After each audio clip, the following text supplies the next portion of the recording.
وقتی که 7 بار شستیم کپلیکی وای آب تاپ تازه میشد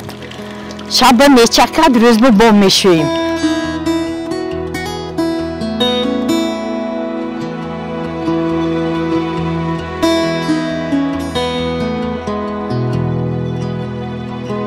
تک یا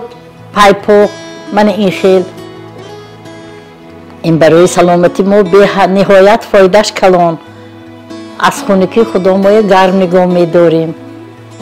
کسل نمیشیم آمدهش من تیرمو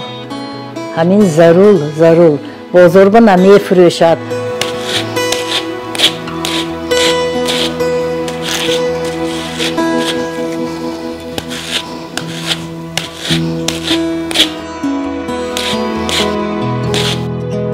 دست به احتیاط میشیم این سوزانی سوزگی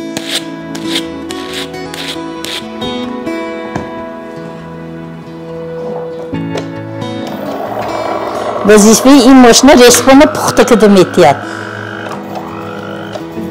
که همون ماشین که زواتسکوی دولتی گریم کرد جدا با کار آسان میشه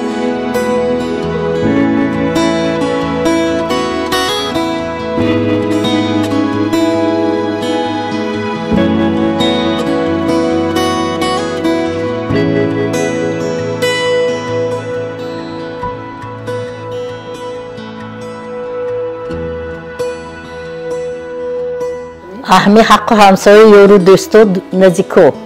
خودمون گسپان نگاه میکنیم وقتی که ویا میکشتگی میشیم اپی من میخوام موش میشیم برادم مصر پتوید اکولوژی وایران